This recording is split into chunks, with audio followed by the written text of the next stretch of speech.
So we're in chapter 6, section 4, the Patriots fight for freedom. Going on to the New York campaign, Trenton and Princeton, Saratoga, these are battles here, the fall of Philadelphia, and the winter at Valley Forge. Some pictures here of the battles, the War for Independence here, and American War. We see some pictures of how it's going to go. So let's begin. First was the New York campaign. What is that? Well, Great Britain's plan was to capture the state of New York. They wanted New York for one reason, is because they had an excellent harbor to bring supplies in. So they wanted that harbor. The other thing is they wanted to capture the state of New York so they could divide the colonies in half. So the colonies of the north, New England, would be separate from the colonies in the south. That was their plan. And so George Washington moved his troops to Boston, his troops from Boston to New York City in April of 1776, knowing that this is what they were going to do. Sir William Howe was the general.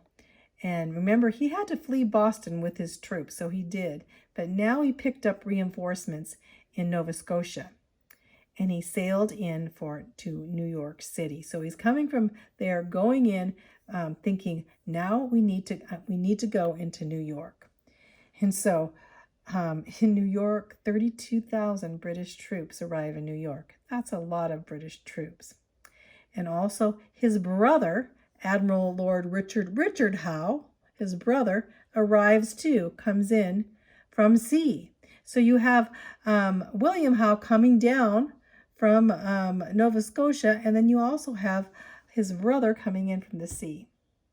So many British troops in New York now that General George Washington had no chance but to retreat. So he escaped across the Hudson River into New Jersey. So going into New Jersey now basically the New York campaign, the British captured Staten Island, and 4 months later, Manhattan Island and the White Plains, and the British now were occupying New York City, controlling New York City. Not a good way to start, really. Let's see if I got this. There we go. Trenton and Princeton are in New Jersey. New Jersey is just across the Delaware River. It's just across, close to New York, and that's where basically George Washington had escaped from there, but the British troops were pursuing Washington's troops into New Jersey. And so Washington escaped, though, under this heavy fog. Just think, if they didn't have the heavy fog, they could have captured George Washington. That would have been horrific. But instead, he escaped under this heavy fog across the Delaware River into Pennsylvania then. And so then they actually, along the way, as they went during this fog, they seized all the boats to prevent British to follow them and take up take up American boats to use them to follow George Washington up the Delaware River. So on Christmas night, it was Christmas night, 1776 now, and there was a blinding winter storm, a big storm that was happening. And Washington, on this Christmas night, decided to ferry, here's a picture of him, ferry across the Delaware River. This is one of the most famous pictures, and almost the first amazing thing, because basically God showing up in this whole situation. He decided to ferry across the Delaware River and attack the Hessian troops at Trenton, New Jersey. Hessian troops are German troops. They were hired mercenaries. They had just come just to kill, just to fight, and to be paid. They just were fighting for the money, right? And so they were at Trenton, New Jersey. They had taken Trenton, New Jersey, but here comes George Washington and his men on Christmas night, Christmas Eve, coming in there. And the Hessians were all, partied up, and they did not even know. They didn't suspect he'd be coming on Christmas Eve. That would be ridiculous. But so they were taken by surprise, and 1,000 Hessian German mercenaries surrendered. Right away, they just surrendered with their supplies to George Washington. So Trenton and Princeton, you will talk, they were basically great wins, great victories for the colonists. Princeton, New Jersey. Well, General Howe now sent troops to Trenton, knowing what had happened, with the Hessian troops. And so under General now Charles Cornwallis, they wanted to catch George Washington. So the Patriots, they left, and when they left campfires burning. They thought surely we could go into Trenton, now into Princeton, and chase him down and, capture George Washington and these Patriots, these American troops. But the Patriots tricked them. They left campfires burning, and then they left. And so here, General Cornwallis comes in. Here's a picture of General Cornwallis comes in and to catch them, and they come into these burning campfires, and nobody's there. So here we have a picture. This is another crossing the Delaware here, I think. Well, or coming back, escaping actually. And here's some pictures. Here's a picture of the Howes. Sorry, I kind of messed up there.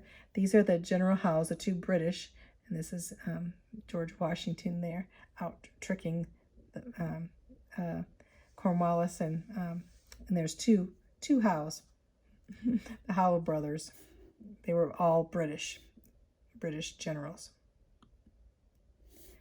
Saratoga is a great word because Saratoga, New York would be a great victory for America, a patriot victory. In the summer of 1777, the British launched a new campaign.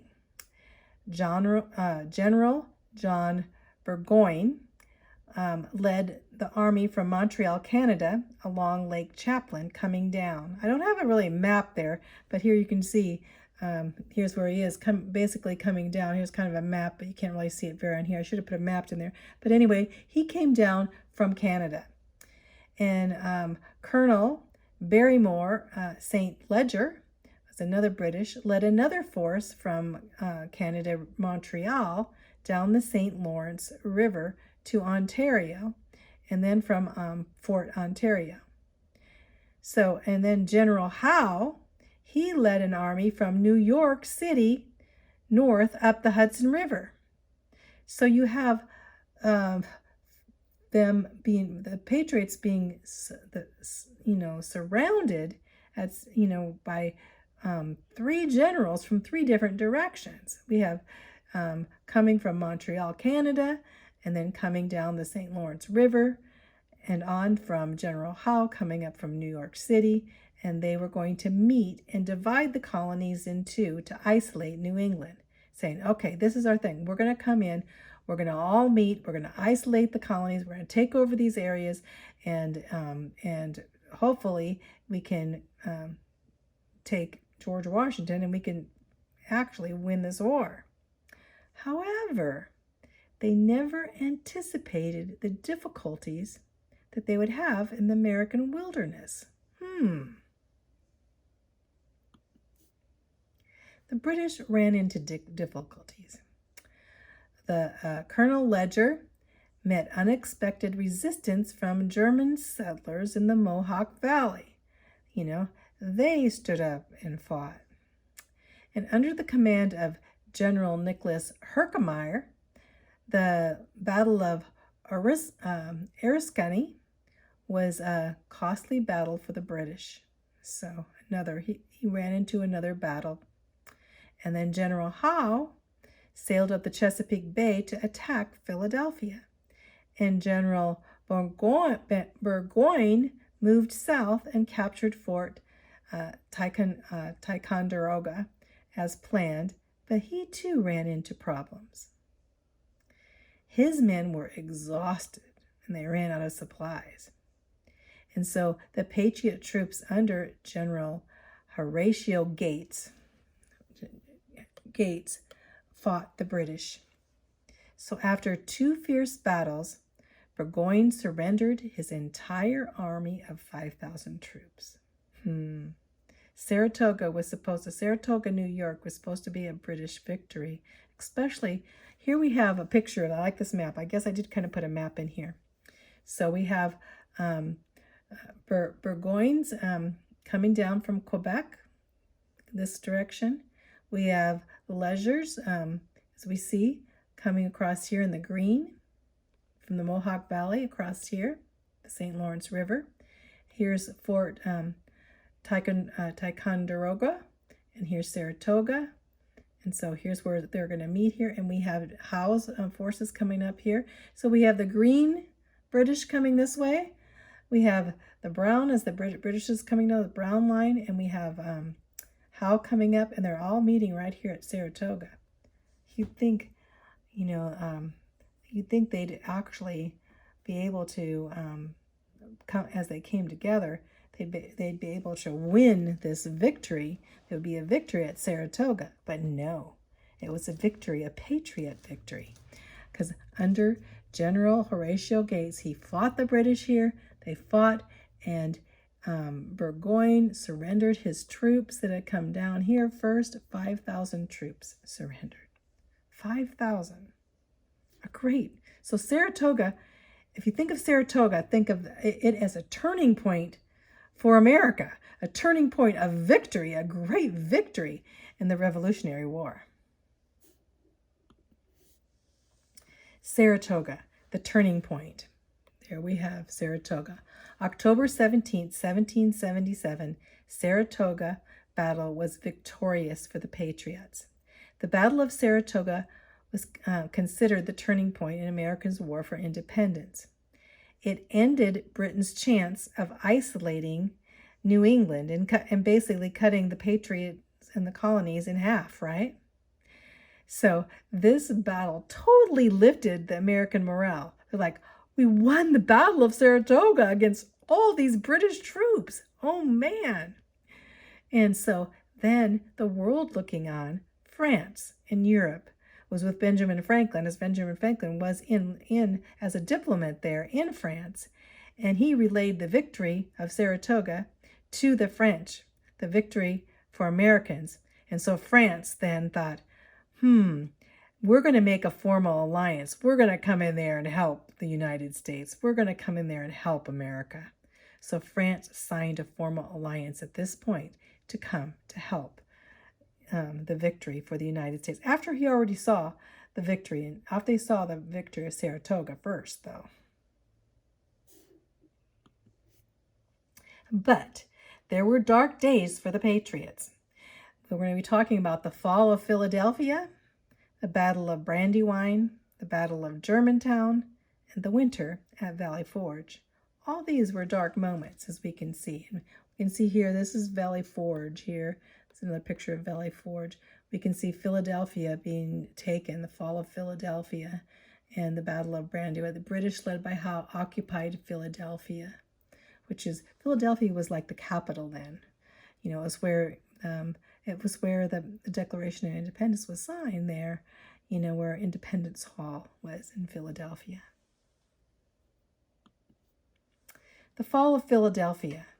Well, General Howe moved into Philadelphia. Remember, he was coming up to fighting. He retreated, but moved into Philadelphia to where the Continental Congress and was the unofficial capital of the United States.